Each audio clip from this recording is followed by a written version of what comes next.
Approximately 15 years later, on April 11, 2011, additional remains consisting of a skull were discovered at Gilgo Beach in Nassau County. That skull was found following the discovery of the remains of Jessica Taylor, and the skull was found on the same day as the remains of what is commonly come to be referred to as Peaches was found on Jones Beach.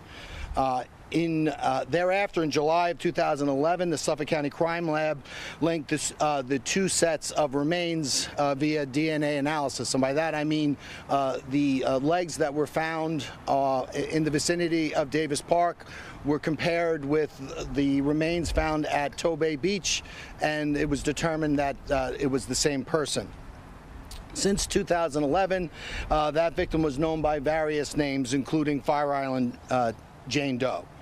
Today, we are here to announce that as part of the Gilgo Task Force re-examination of all the evidence in the case, we were able to identify Fire Island Jane Doe as Karen Vergata, who was 34 years old at the time of her disappearance. And I believe we have a picture of Miss Vergata. And I think it's important that we remember and honor not only Miss Vergata, but all the victims on Gilgo Beach. Ms. Vergata went missing at approximately February 14th, 1996. At the time, she lived on West 45th Street in Manhattan and was believed to be working as an escort at the time of her disappearance. There was no missing persons complaint filed at the time of that disappearance. In August of 2022, approximately 6 months after we formed this Gilgo Task Force, a DNA profile suitable for genealogical comparison was developed from the remains of Karen Vergata. In September of 2022, the FBI was able via a genetic genealogy review to identify Ms. Vergata presumptively as Fire Island Jane Doe. Thereafter, in October of 2022, using a buccal swab from a relative of Karen Vergata, we were able to definitively identify her. Prior to disclosing this information, of course, we needed to contact all of Ms. Vergata's family members. And additionally, at or around the same time, we were beginning our grand jury confidential investigation into what has been known as the Gilgo 4. That is the murders of Maureen Brainerd Barnes, Melissa Barthelemy, Megan Waterman, and Amber Costello. So we decided we were not going to make any public comment at this time.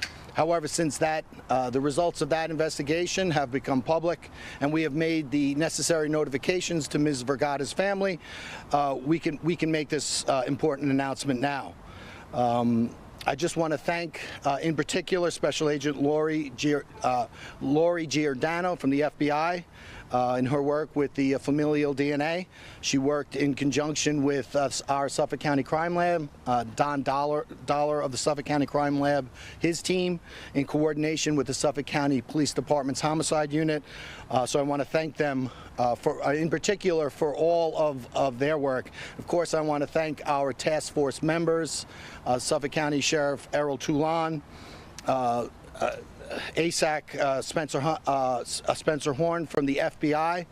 I want to thank the New York State Police, Suffolk County Police Department, Rodney Harrison, who couldn't make it here. I understand Chief Rowan is here in his place instead.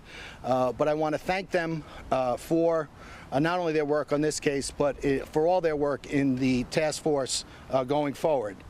It's important to note that there are no charges at this time.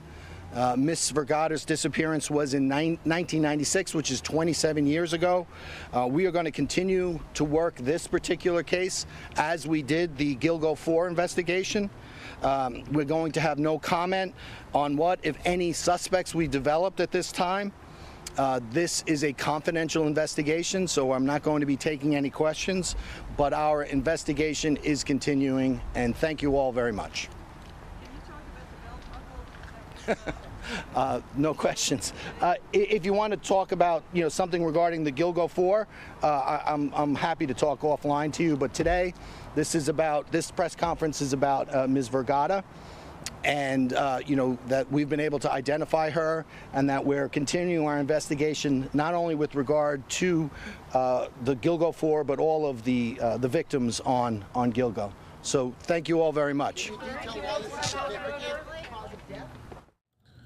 All right, so a 34-year-old Karen Vergata, ID'd as Jane Doe there in that investigation of the Long Island serial killings. We've got you always covered right here on Live Now from Fox. We are going to take another 2-minute break.